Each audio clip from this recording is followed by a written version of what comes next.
And we're delighted you could join us again for a third installment of Beyond the Bell. This is Scott Mitchell with our other host, Ryan Welton, the Director of Digital Everything at News 9. And I want to give you just a bit to tell you. We have the slide up in front of you with all the places that you can see this on the News 9 News on 6 platforms. We've got a great show today. David Day, the director of the Pryor High School Innovation Center, Kevin Potter, who is an Oklahoma Aeronautics Commissioner. He started a program in Bartlesville. And later in the hour, we're going to be talking to Colonel Paul Miller up at Vance Air Force Base, the Mission Support Group Commander, who's doing a program there in Enid, and Todd Pauley with Boeing Corporation, the Director of Government Operations in the Southwest Region, Governmental Affairs. And man, it's a good lineup. And there he is. It's my friend and my mentor, who's got me semi-literate in digital, Mr. Welton. Good morning to you. How are you? Doing fantastic. Ready to enjoy a couple of warmer, windy days before the severe weather threat rolls in early next week.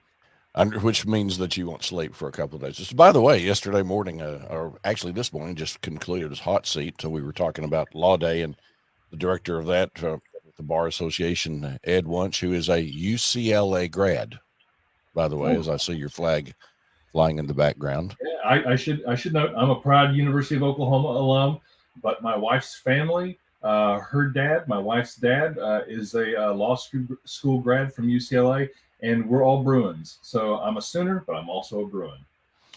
All right, well, that's acceptable in these parts. And by the way, let you know that this is brought to you by Every Kid Counts Oklahoma, and we're tickled to be doing this series. Got more coming the rest of the spring and in the fall, and we're tickled to bring in two of our guests this morning.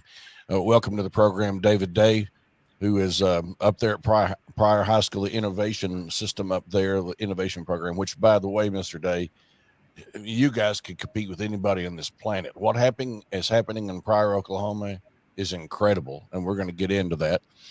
Also, bring on Kevin Potter. Kevin, it's good to see you.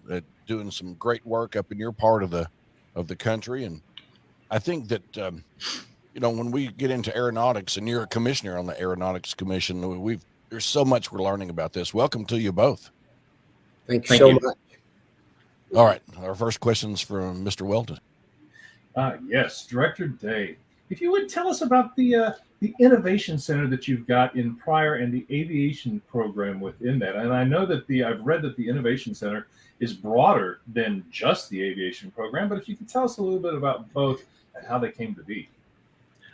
Well, last spring, Dr. Raleigh was our superintendent at the time, and he's worked with Dr. Rice at RSU, and Rogers State University is a satellite campus within Mid-America Industrial Park.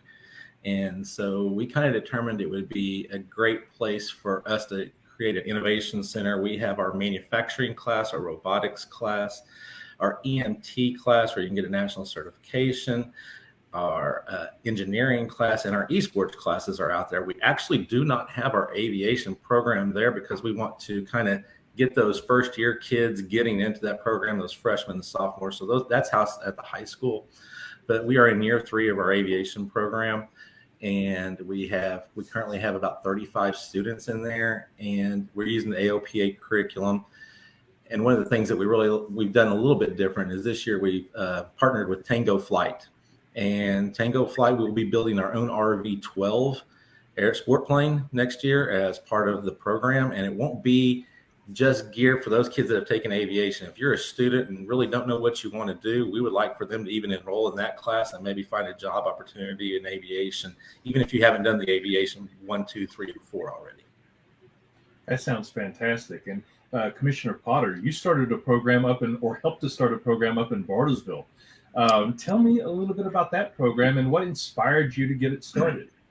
Well, first of all, I've been a pilot for over 30 years and 2,500 plus hours flying. So I've enjoyed flying a lot, but became a commissioner 6-7 years ago and started learning more about the education of what we do and then how much aviation means to Oklahoma. First of all, aviation is the second largest industry in Oklahoma, right behind oil and gas.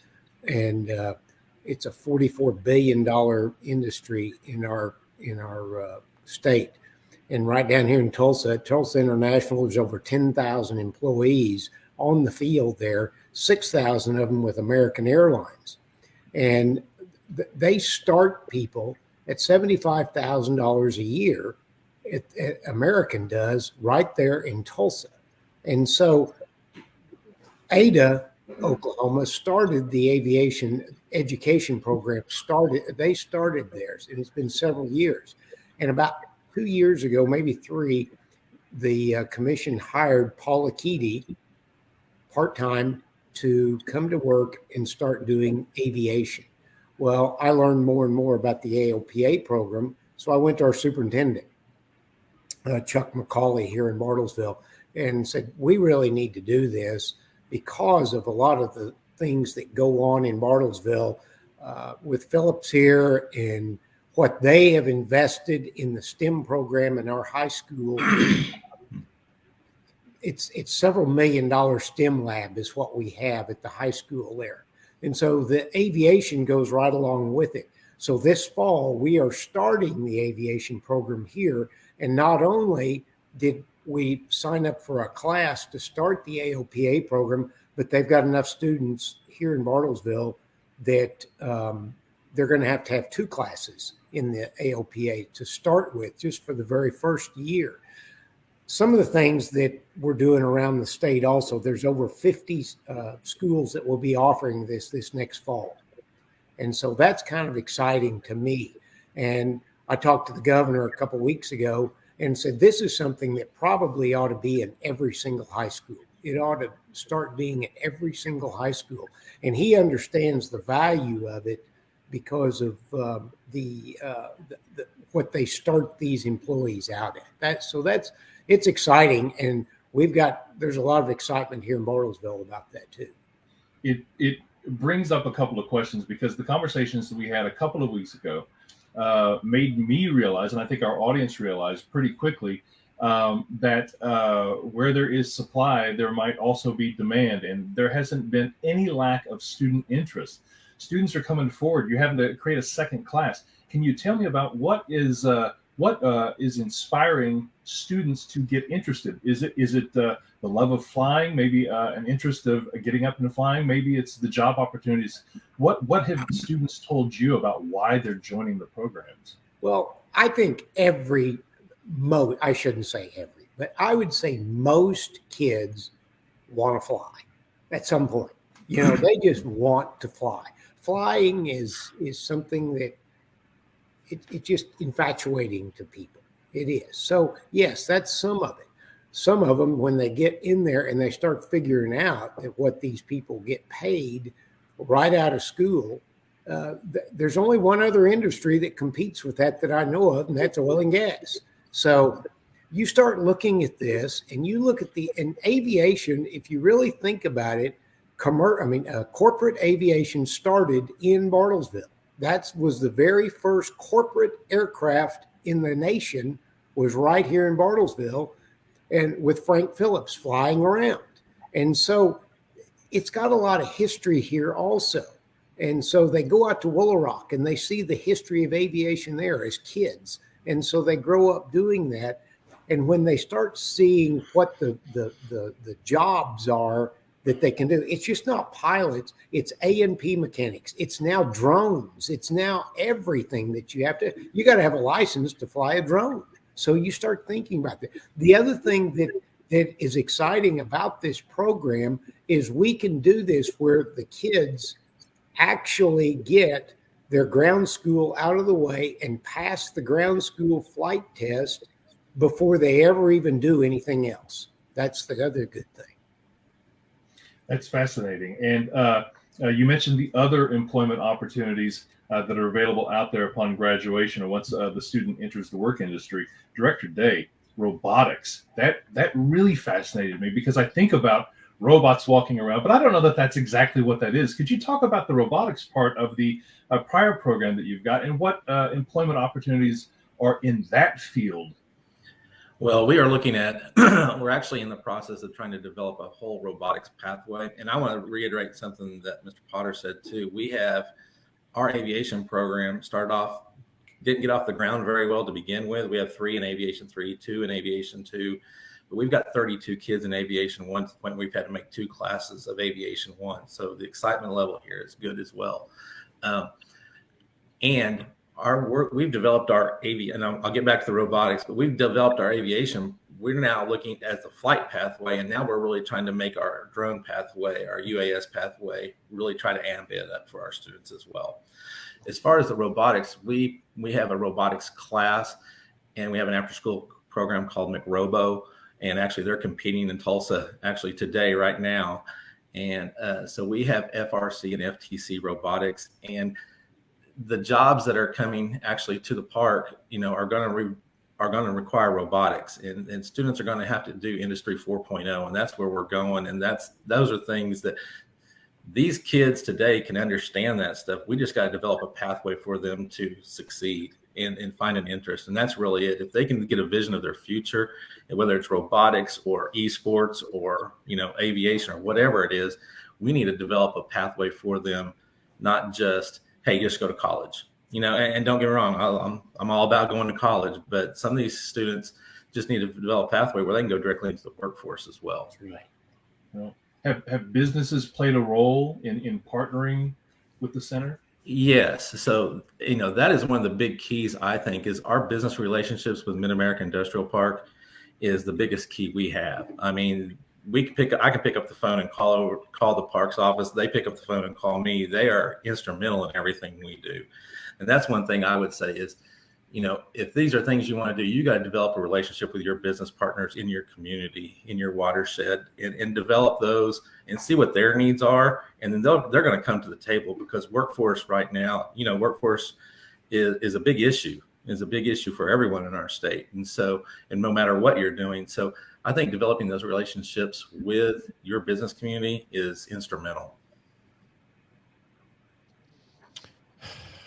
If I could jump in for just a second, I guess I'm enjoying the conversation on this, and I was struck by some of Brian's questions on this, and you look down there at Mr. Day, Mr. Potter, where you're at, and Mr. Potter, you were talking about Frank Phillips being the first one to fly around, and you've got Willow Rock and all of those magnificent museums up there, and Mr. Day, you're at the Pryor, right there working with the industrial park, which is. I'm not sure that most Oklahomans understand exactly what that is. Let me ask you a couple of questions just to set the stage. What's in the Pryor Industrial Park? Some of the folks that are out there, names that people might be familiar with. It's I want to say I believe it's the 3rd largest industrial park in the nation. It's the 8th largest industrial park in the world by land mass. And the names that are there are Google, DuPont, American Castings. American Castings builds parts for John Deere, Caterpillar, Rigid Tools, Berry Plastics. Obviously, we've heard of Google. Canoe's coming in. Northern Data's coming in. So, Northern Data is a crypto mining company. Google with their EV manufacturing plant. And that's part of even the Tango Flight piece that we see can be a component there, because it's wire harnessing. It's sheet metal. I mean, there's all sorts of things that are there, and I think there's going to be more to come, I believe, as well. So I'm not privy to those information, but there are more to come, I believe. So there's a lot of places in the park, and I forgot the big one, GRDA. I mean, Grand River Dam Authority is there as well. So Cherokee Aerospace and Defense is there. Like I said, there's over 80 companies, so I would do disservice to say it. I'll leave some of them out if I don't speak on all of them, but. So just the reason I asked those questions was to set up this one. Not every high school, not every base in terms of support of high schools have those sorts of facilities that are nearby. So it's interesting. You had mentioned about the ground school. I passed ground school at Lindsay High School, probably 1973. So we had a guy who was a Vietnam veteran who was a pilot who actually taught an aviation class in 73. By the way, after I did pass it, but I never took. Do you think my certification is still good? I don't know. And it's another question.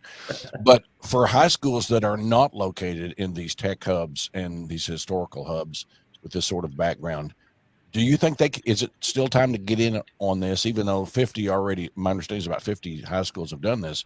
There's a lot more high schools out there, and if you're not in one of those areas with that sort of history, that sort of technology, that sort of base, what do they need to do to get into it? Number two, would you say you need to do it now? Well, first of all, we're adding schools every day. Paula Keaty travels all over the state talking with superintendents, curriculum directors, whatever it might be, to add these things in. This year alone was 28. The 50 or 52 schools is starting in the fall. Also in the fall, there's another curriculum just for A&P, which is the mechanics portion of it, for that is what American Airlines hires, those type things. And so you mentioned something that's really, Mr. Day mentioned something there that really hits me. These kids can start in the workforce right out of high school. That's the whole key. Every kid is not ready for college, even though at one point in the back, we said everybody needs to go to college. They're not ready for that. Some of them don't want to do that. We need skilled workers in this state, in this country. That's what we need, is skilled workers. And American is begging for workers down at Tulsa International. I'm telling you, they're begging for them. And those people are paid well starting right out of school. And yes, there's got to be some other training besides what we're doing in the high schools, but this will get going. And I think that's where our VOTEC can come in also, our tech systems around the state. We have the finest tech system in the world right here in Oklahoma. And those people could get involved in the aeronautics portion of it also. But we will add as many schools that want to call up and get involved. That's how many we can do. And AOPA is very supportive of this. They're very supportive of it. David, thoughts? Well, and I'll piggyback on that with what Mr. Potter said is, even the Choose Aerospace piece, it's completely online. So you don't have to have those resources. If you want to do the A&P, the aviation mechanics piece, you don't have to have those resources in your community. It's completely online. All you have to have is a teacher there to help facilitate the online piece and do that. And then after 1 year, those students could go to a tech school or a Part 147 school, get their Part 147, and they can go to work making $50,000 to $75,000 within 1 year after high school.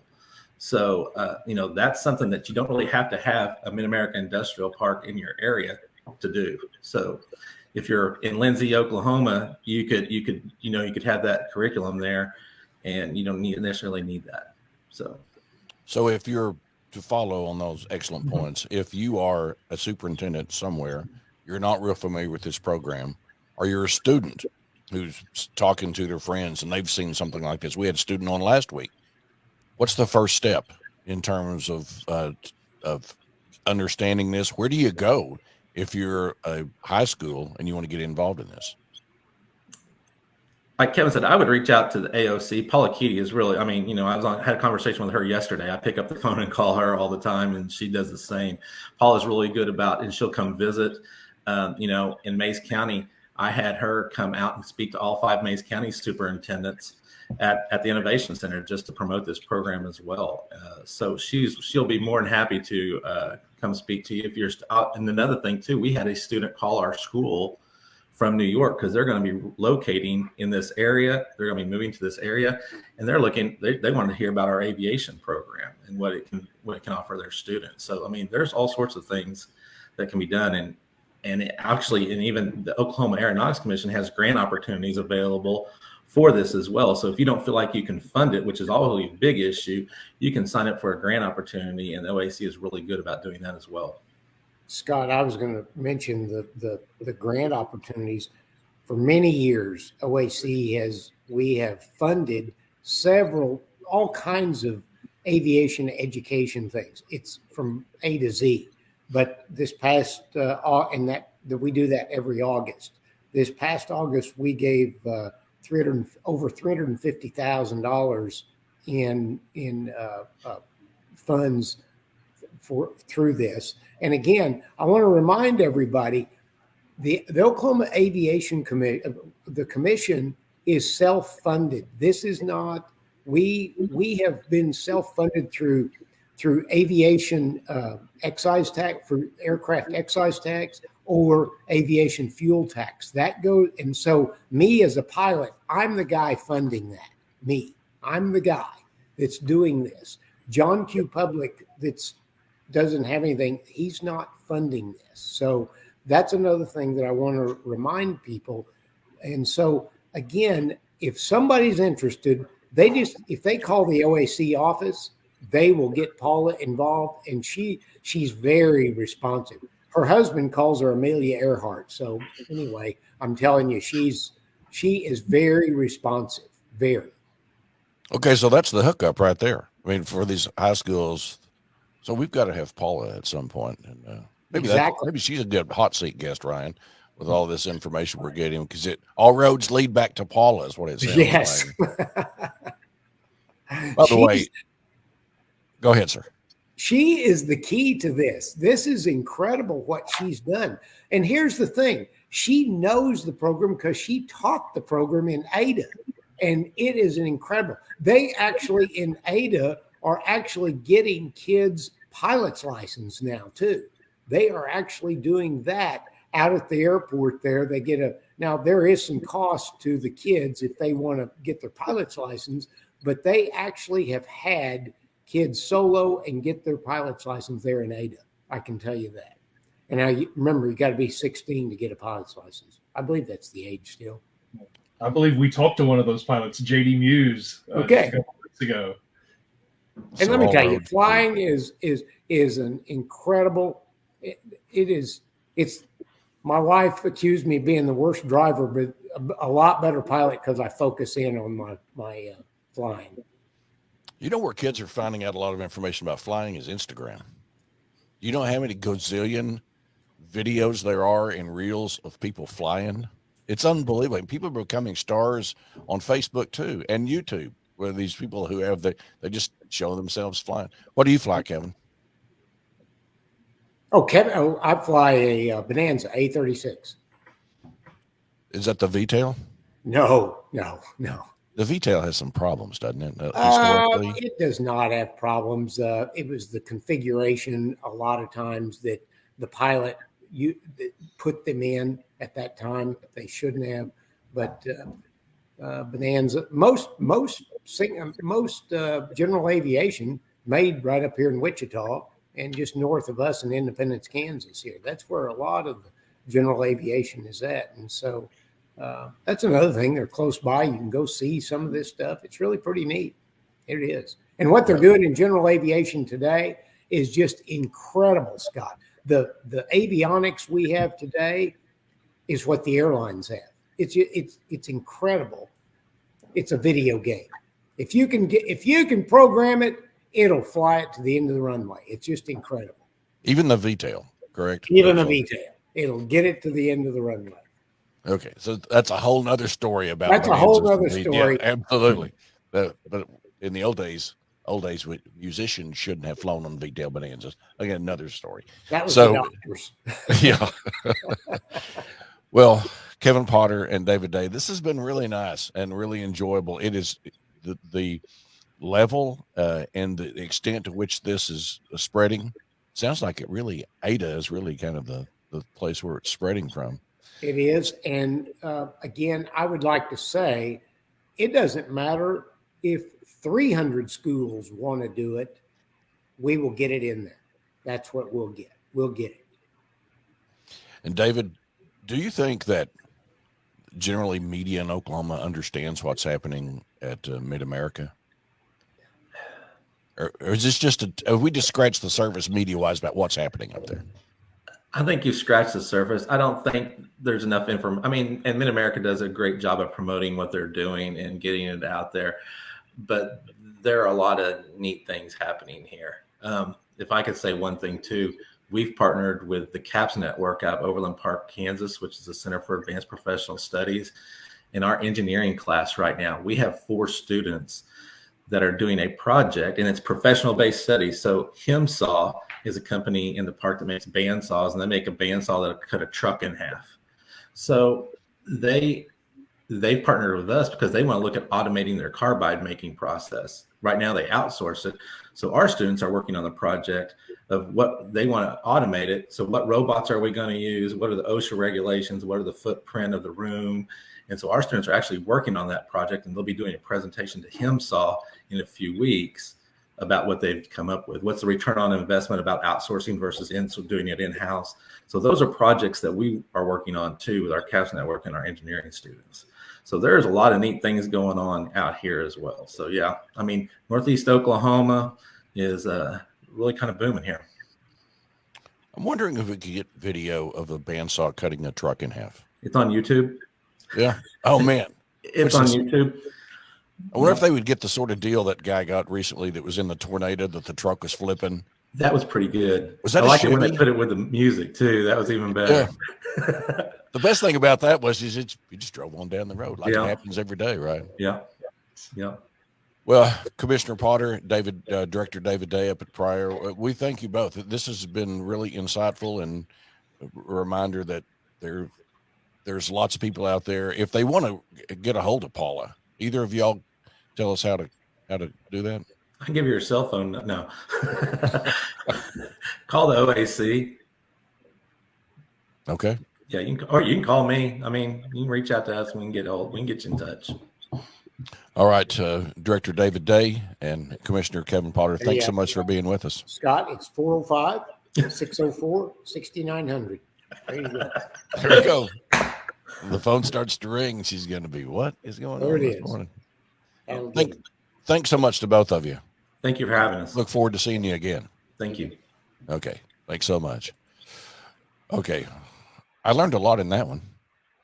Yeah. It carries on the themes that we got a couple of weeks ago also, just in terms of there's demand, there is interest. And I love that you brought up the social media aspect of this. You mentioned Instagram, but I will tell you, there are a couple of folks I follow on TikTok who are pilots who will actually have the camera in the cockpit. They will show you their takeoff, their landing. It's fascinating to watch. It gives not only kiddos, but people who are young at heart a chance to actually see behind the scenes what aviation looks like. It's pretty awesome. Oh, we got a couple more awesome guests right now.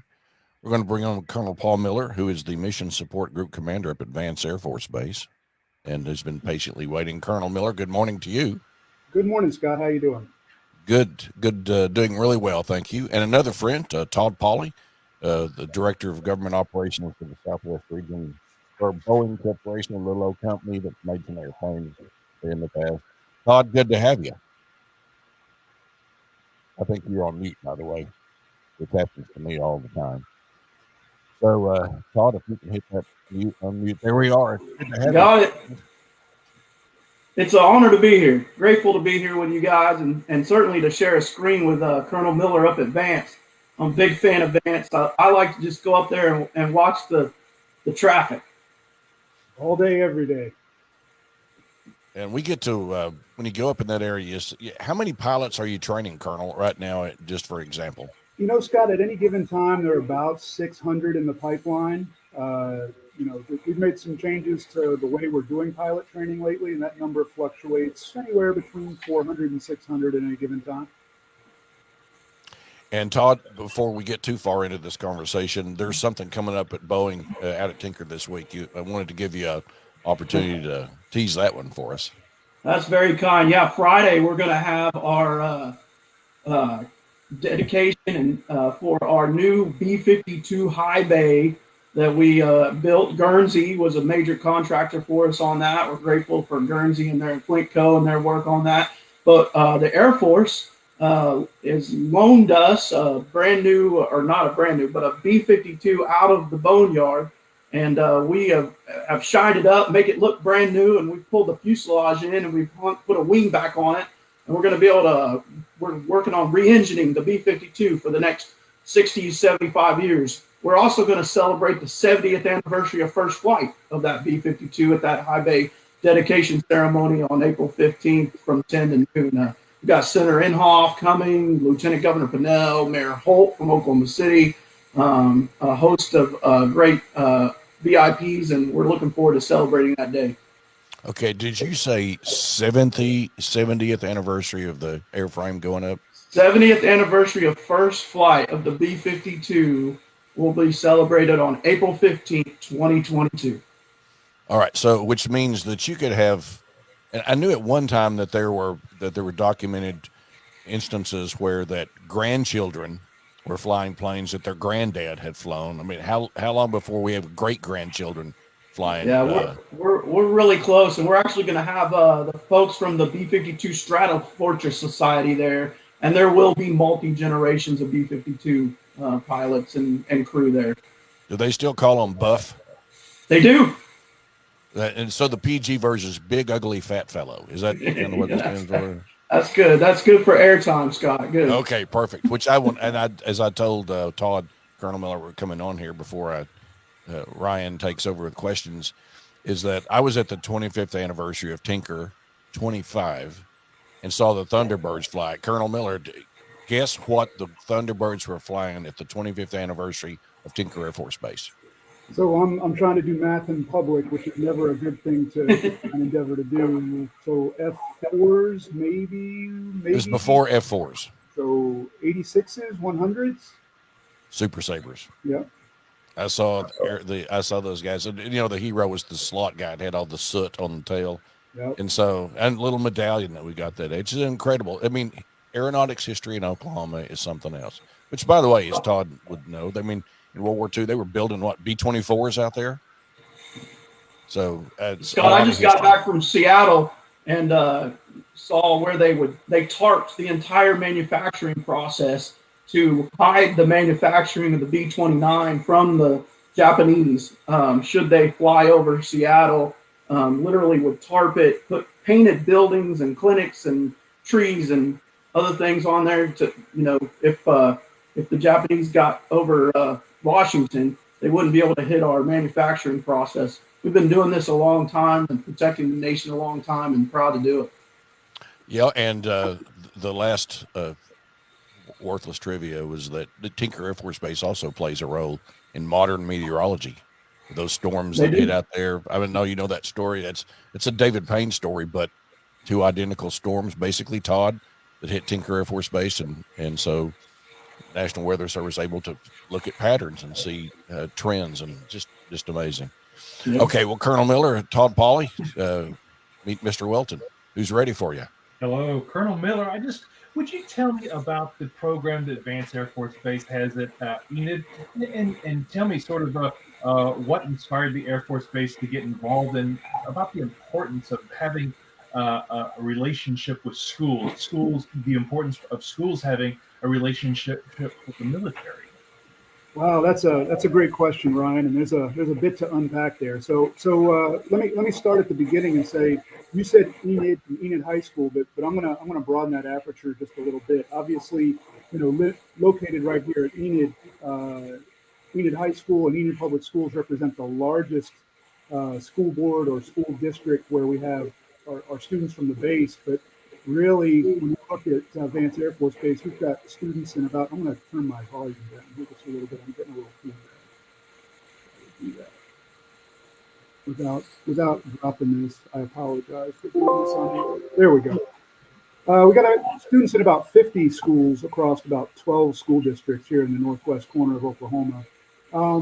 And of course, speaking specifically about the AOPA programs that are launching around Oklahoma, Enid High School and Chisholm High School are both initiating theirs. And getting directly to your question, we are trying to facilitate that growth anywhere we can find it. So here at Vance, we're hoping to get those students out on a monthly or bi-monthly basis and put their hands on some of the same technology and the same tools we're using to teach pilots to defend the country today, and hopefully reinforce those aviation applications. But even broader than that AOPA curriculum we've been talking about on the broadcast up until now, we've got lots of engagement with the local community.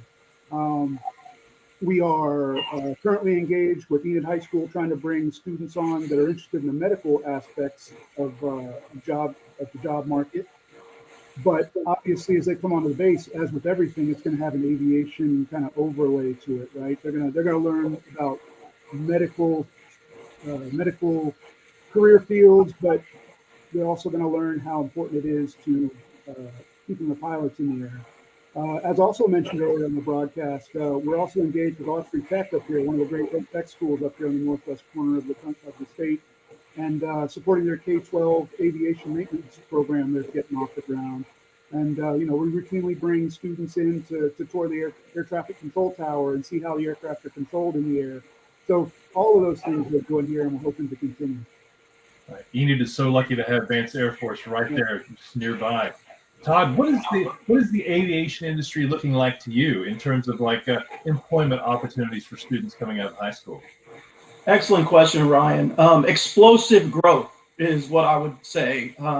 Whether you're at Vance or whether you're at Tinker Air Force Base, our heroes in uniform need civilians right now, working on their behalf and supporting all the platforms that need maintenance and repair and overhaul, supporting upkeep, and so many other items. The forces themselves need quality, talented people to join them, to fly with them, to help us get to the next generation of aircraft.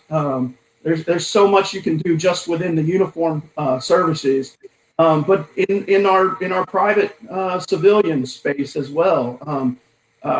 Boeing, I'll speak specifically to Boeing. We have approximately 3,400 employees here in Oklahoma. Our estimate is that we could get to 5,500 in the next 3 to 5 years and 7,500 in the next 7 to 10 years. And almost all of those jobs are engineering jobs. So software, design, engineering, so many different applications. Cybersecurity certainly is an incredibly growing field in the aerospace and aviation space. So explosive growth is what I would characterize the future potential of aerospace and aviation. Right, and not just any jobs. These are high-paying jobs. I mean, they are, very well paid. 6-figure easy. Right, that's fantastic. What has the demand been like up in Enid, Colonel Miller? I mean, is it the same as what we hear from other districts in terms of you're having to create extra classes and you've got students just calling you out of the blue? Early in the broadcast, Mr. Potter and Mr. Day used the word explosive interest in aviation, and I think that applies up here in Enid as well. Obviously, the relationship between Vance and the local community here goes way back as far as Tinker and beyond. Growing would be the word I would say, and still developing might be the best way to say it, but explosive, definitely, yes. One of the things I'm curious about, that each program probably puts its own stamp in each city. How is it a little bit different in Enid, having the Air Force Base there? I mean, it's... that's a great question. I would say there's always been this underlying level of interest in aviation as they watch these small planes fly around and train pilots every day. But the AOPA program here is obviously just getting started. So it's the first year. This fall is going to be the first year they're going to have 2 freshman classes starting. So it's the first opportunity that provides that direct link from seeing those airplanes in the air to potentially flying one themselves or entering the aviation community in general, even if they don't pursue a military career. So it's going to be really great to see how that develops over the next couple of years as these freshmen grow up and become seniors. Yeah. Right. Todd, I was asking Colonel Miller about the relationship between schools and the military, but what about Boeing and schools, the relationship with the business community and the impact that Boeing is having in schools? It might strictly be about aviation. There might be other things that you want to mention here. Yeah. I mean, the K through 12 system is the pipeline to higher education. Higher education is the pipeline to Boeing and engineering. But certainly we've heard from others already this morning. You doesn't necessarily need a college degree to get into aerospace and aviation. That's true across multiple platforms and multiple needs within the aerospace industry. We have great relationship with the Oklahoma City schools. I am so fortunate to serve on the board of the Oklahoma Public Schools Foundation. We are in tight partnership with the superintendent, with the school board members, with teachers, and always looking for creative, innovative ways to support that school system. We have a program called First Robotics. It's a national program that we partner with the First Robotics nonprofit on to provide opportunities for Boeing engineers to develop curriculum, and then Boeing mentors host teams of students to get students excited about robotics and engineering. We have a first Future You curriculum that we can provide virtually to any teacher, any school district, and that is to encourage STEM. It's virtual tours, it's virtual interviews, students interviewing engineers at Boeing, interviewing pilots and so many others in the aerospace industry. So it's a real team approach, and we're continuing to look for more creative ways to engage with K through 12, with higher education, because our national security is at stake right now. If we can't find qualified individuals, folks that are fascinated with space, with aerospace, with aviation, there's a lot at stake about that. Right. Not necessarily to take it to a super serious moment here, but Todd, I think you bring up a really great point. Colonel Miller, if you could talk about this, it's really important right now that we be advancing our technology and our skill set, whether it just be our skies or space. Could you tell me about what the future looks like and why it's really important from a defense perspective? The future is a very bright place, and I'm going to try and not go. You said keep it in a not too serious place, right? But technology is changing so rapidly, right? Just as those of us that are sitting on the broadcast today, the technology we were faced with 20 years ago and what we're looking at today is completely different. The way that students are learning today is completely different, and what we are expecting the Air Force and all of our services to do to defend the nation in the future is completely different, right? It's not, if you look at the size of the military today compared to the 80s, it's much smaller than it was.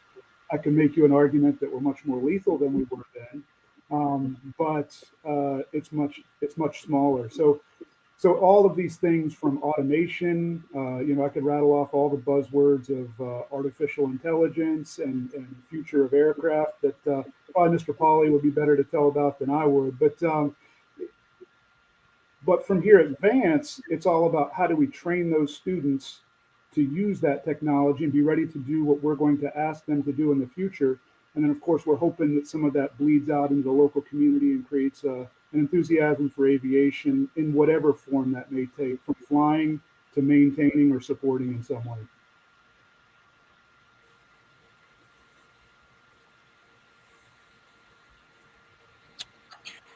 Let me ask a quick question on this, because Todd referred to it earlier. Those 70-year-old B-52s you're re-engineering, is that what it's called? Re-engineering the B-52. Yeah, I mean, obviously, we are working at across both military and civilian aircraft that we would make them much more fuel efficient. One of the highest costs to our customer, whether it's American Airlines or Southwest or the United States military, is fuel. So that if we can create more powerful engines, more fuel efficient engines, obviously we're looking at sustainable fuels as a way to do that as well. But if we can innovate on the engine side and save our customers some money, we want to be in that space, and we want to do that. And the B-52 is a great spot to do that with those four engines on there. So you're transitioning to, my understanding, it's a Rolls-Royce engine, and this is a 17-year contract. That puts that airframe at 87 years. Now, I know a lot of the folks that you have at Tinker, for example, that's engineers, a lot of those engineer jobs. But I wanted to kind of think about a contract like that and those airframes. What sort of skills is Boeing looking for in terms of, besides engineering? When you look at that sort of a contract and redoing those planes, that's got to be more than just engineering, right? Yeah, but engineering is certainly the primary piece for Boeing, and that's really what we are in Oklahoma. I would say, if I had to characterize what Boeing is in Oklahoma, we are an engineering firm. Certainly, we're a giant global manufacturer across the globe. Primarily in Washington, in Charleston, South Carolina, Philadelphia, Mesa, Arizona. But here in Oklahoma, we're an engineering firm, and we just need engineers. So I know there's other folks looking for other things, and certainly at Tinker, great maintenance, repair, overhaul work being done by both the military and the civilian contractors that are out there. But for me and my house, we need engineers, and we need them quickly, and we can't even graduate enough to fill the billets that we currently have. So my focus right now is engineering. Colonel Miller, what can the education community supply for you is in now and in the future? What do they need to be doing in terms of helping this industry, which is so important to the state? Absolutely, absolutely. You know, whether you probably know, our maintenance support out on the flight line here is largely contracted by civilians. What we are always constantly looking for up here at Vance Air Force Base is that next generation of folks to keep these great weapon systems in the air. Some of the folks out on the flight line bring a wealth of knowledge, 40, 50 years of experience, which is great. They know some of the ins and outs of some of these aircraft. They're not quite as old as the B-52 we've been talking about today, but a couple of them are getting up there in years and know things about the airframe that doesn't reside anywhere else inside their heads. And we are constantly looking for folks that can be the next generation of those maintainers at the same time as we're training the next generation of pilots to go out and fly the next generation of aircraft. So Vance finds itself as needing both people that are willing to come and learn the ins and outs of the replacement for the J85 engine, whatever engine they might pull off the shelf, or fly the airplane itself. So we kind of find ourselves between the two worlds of the high-end engineering and the tactical hands-on application. And Scott, if you don't mind, just to piggyback on what Colonel Miller said, Boeing has developed a brand new trainer, and I would expect, at some point we might see that at Vance. It's the T-7A Red Hawk, and the entire design is digital design. I mean, there's no drafting, there's nothing on paper. It's all digital engineering at this point, and I would expect, the T-7 Red Hawk to be at Vance, and that's a whole nother level of support that's going to be required. Is definitely coming to Vance over the next several years. Timing for that is still a little bit up in the air, but absolutely. Let me ask also, to piggyback on the previous question about, I said, what could education do for you folks? What can the private sector do for your folks? And I think that there's the elephant in the room that I don't think it's been spoken a lot about in the media in Oklahoma. There's a United States senator who's retiring, who may be one of the most influential pro-defense senators in the United States Senate, has been an advocate for Oklahoma and these Air Force bases and our bases, not just Air Force bases. Nobody's ever faced a BRAC in Oklahoma before. And when you face a BRAC, that's not a good thing. But we need the business community to be creating these jobs, especially STEM jobs, right? So for folks who may not have taken into this, everybody's focused right now on the horse race to succeed Senator Inhofe. But the fact is that Oklahoma is, a lot of states look around and go, look what they've got. And they've had a champion in Washington, D.C. So for businesses that are looking to expand and changing the way they do business, how important is it to understand, to be able to create jobs that for these students that are coming out, so that we have this incredible support system for our entire base structure here in Oklahoma? How important is that? Todd, you want to take it first? Sure. Happy to jump in and certainly want to just piggyback on what you said now about Senator Inhofe. I mean, a champion of Oklahoma, of our military. I can't think of anybody that I've been around that's been more passionate, more caring about our service members in uniform.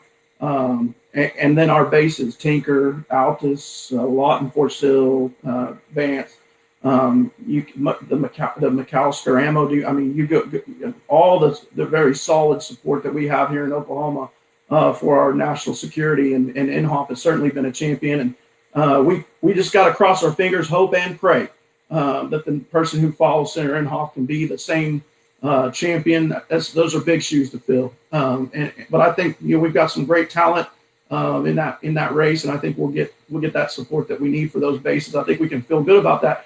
That being said, I can really speak to Tinker Air Force Base and Team Tinker.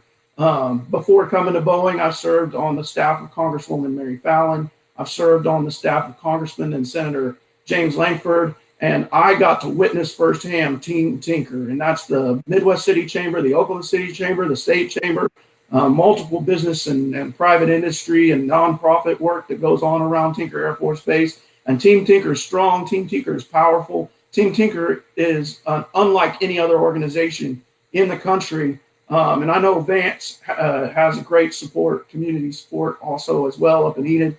Colonel, I know that you'd love to recognize some folks up there, but yeah, well, that's what we got to do. We got to keep being a community that surrounds and holds and hugs these bases and supports our members of the military that are in each one of them that are in these important critical infrastructure pieces. Colonel Miller. Oh, absolutely. I think that Mr. Pauley hit a lot of that nail directly on the head. It's tough to understate how great Senator Inhofe and really all of our elected representatives here in Oklahoma have been for all of the military apparatus across the base. I say that as a 20-year veteran, but he's also been great for Vance Air Force Base. And as we move through this transition for his time, as he moves into retirement, I hope that anybody that's aspiring to fill that seat, as it were, brings to bear a similar perspective. Looking forward to that, absolutely. And we are fortunate to have Congresswoman Bice on Armed Services, Congressman Cole on approach, and we'll continue to have strong champions, as the Colonel said, in Congress from Oklahoma. Our federal delegation is strong when it comes to our bases, but there's just no replacing Senator James Mountain Inhofe. Yes. Well, regardless of politics, these are industries, right, in our state and keep hearing it over and over how important this is to our state. You know, those paychecks, they don't have a R or a D next to them. You know, those real jobs. That's all. That's Team Oklahoma. And I really appreciate Colonel Miller, everything that's happening in your world up there. Thanks for joining us today. Todd, you're a great spokesman for Team Tinker. And remind us again this event that I want to make sure the media knows about this. Yeah, I'm sure they've been contacted. It's a big deal. Yeah, the Boeing B-52 High Bay dedication ceremony and celebration of 70 years of first flight of Boeing B-52, April 15th, 10 to noon.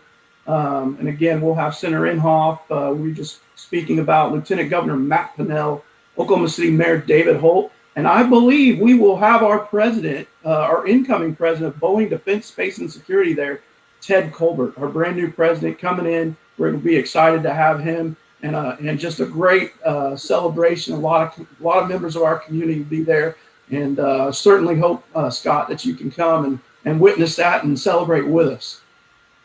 I'd like to do that. We have to get permission from Ryan Welton to find another time to tape your vote counts on the hot seat. I think we could probably figure that out. And I would imagine that News 9 will be there also. We'll give you a room to do it live from our new high bay facility, Scott. You don't have to skip a beat. By the way, what does high bay mean?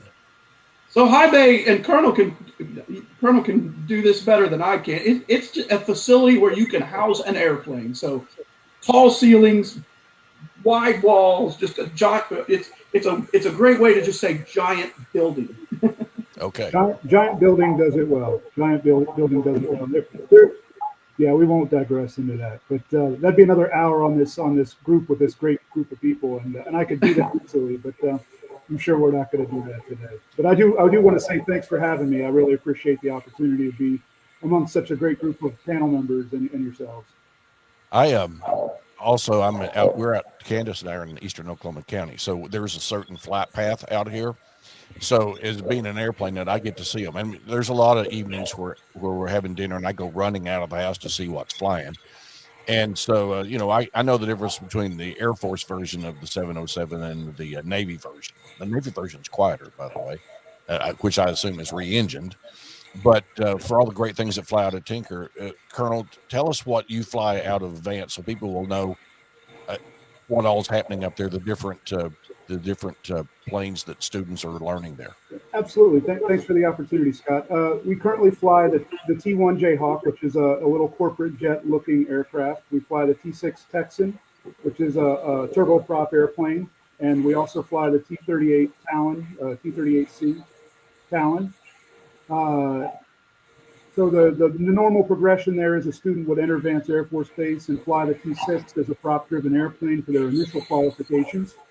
And then they would progress from that platform to either the T-38 in advance of going to fly fighters, or to fly the T-1 in advance of going to fly either a 707-based airframe or one of our bigger aircraft cargo aircraft. So three big airplanes you see in the air. Of course, as with any Air Force base, there's always the opportunity for something more exotic to drop out of the sky and stay with us for a little while. But those are temporary. So why are American pilots so great? Because of Vance Air Force Base. This is Vance Air Force Base. That's exactly what that deal is. Mr. Pauley, you are always welcome. Anytime that we're talking about things, we sure like to see you. Thank you, Scott, and thank you for the opportunity to join you and Ryan and talk about my favorite subject, aviation, aerospace, and Boeing, and our opportunity to be a part of serving the United States military and supporting all our customers. And certainly appreciate being on with Colonel Miller. We've got lots of fantastic, talented members of the military, and they're our heroes. And we've got to do everything we can to support them. So, Colonel Miller, you need anything at all, you ring my phone. We want to make sure we get you what you need. Absolutely, sir. And Colonel Miller, thank you. And we have one of our frequent viewers, a great American by the name of Timmy Higgins, who alerted last night. He's like, "Great, this is Colonel Miller is great, and be nice to him." Did we meet Timmy's expectations? Absolutely. I appreciate you taking it easy on me. I'm not as polished at this type of thing as you gentlemen seem to be, but I appreciate the opportunity and the kid glove. Thank you so very much. We just love our guys in uniform, and we do everything we can to support. Thanks so much for what you do. Thank you, gentlemen. All right. Well, thank you both, and we'll see you around the block soon. Thank you, Scott. All right. So another episode of Beyond the Bell, brought to you by Every Kids Count Oklahoma. I'm learning so much on these, Ryan. Right. And I am more convinced even than 2 weeks ago that this is a program or a type of program that will be in every school eventually. This, 50, 60 years after we're long gone, this is going to be so commonplace. And they're going to be talking about the good old days when it just got started and the innovations that are happening right now. But from Guymon to Idabel, I think this is going to be something that's going to be in every Oklahoma school eventually. And the ability to fast communicate this, and schools learning about this because of the digital age, it's just so much better. So our thanks to Every Kid Counts Oklahoma for bringing this platform, which we do every 2 weeks. I think our plans are this spring and then in the fall, taking the summer off. But speaking of spring, when I was watching earlier today, our newscast that Dana Hurtnicki was anchoring right now, seeing there may be some weather activity. Whenever I hear weather activity, I know Ryan Welton is off the grid for me, because that's something that we see in real time. If you don't follow, by the way, you don't explain why the app is important, Ryan. The news. Okay. So we have a multitude of apps. We have the news app. That's where we send you all those breaking news alerts. But there's the weather app. And depending on what location you give it, it will send you alerts to that area. But it won't just do that. It'll follow you around. So let's say that you are from Muskogee, but you're vacationing in Canadian County. You got relatives in El Reno.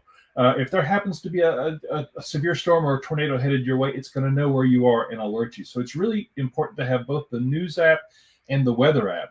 But these days, we're talking a lot about the streaming app. Some people call it OTT, for over the top. But it's the television you have at home. It's what you watch when you're sitting on the couch.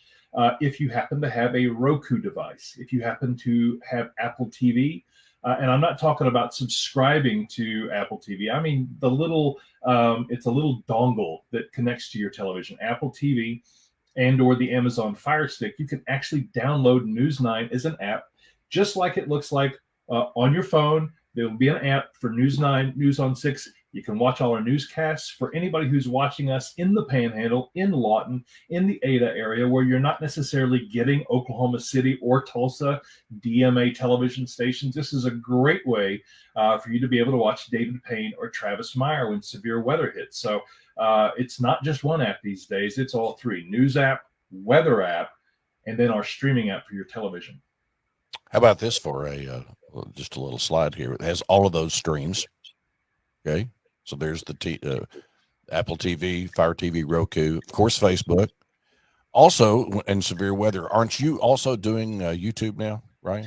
We're doing a lot of YouTube, and what we discovered is that it's not just local folks; it's folks nationally who, we broadcast severe weather to keep Oklahomans safe and informed. It's life-saving information, but of course, many people around the country who are fascinated by our weather tune in also. News 9 and News on 6 both have a YouTube channel. If you just look up News 9 Oklahoma City or News on 6 Tulsa, you'll be able to find our YouTube channels, and they're growing, and we're going to be streaming as often as we can. All right. Well, that's thanks for that. And so with what they're talking about the first of the week, not huge chances, but they were the bullseye for at least Tuesday. Looks like it could be on Oklahoma. Right. And the last I heard from David was that this could be sort of an evening and an overnight. Overnight severe weather is the scariest for many reasons because people go to bed. It's they're not necessarily plugged in at 2 a.m. So David Payne and Travis Meyer and their weather teams, they're going to be stacked all evening long overnight, ready to bring Oklahomans that life-saving information. But it's looking like Tuesday late into overnight, early Wednesday is the biggest of the 3 days. Okay, get ready, and you probably need to sleep extra this weekend, Mr. Welton. That or sleep after. That could work. Once again, thanks to all of our guests. It was a great stream, and we'll be back in 2 weeks with another, brought to you by Every Kid Counts Oklahoma. So on behalf of Ryan Welton, this is Scott Mitchell saying have a great weekend. Get outside and enjoy it. This next couple of days, it's good weather. So we'll see you soon.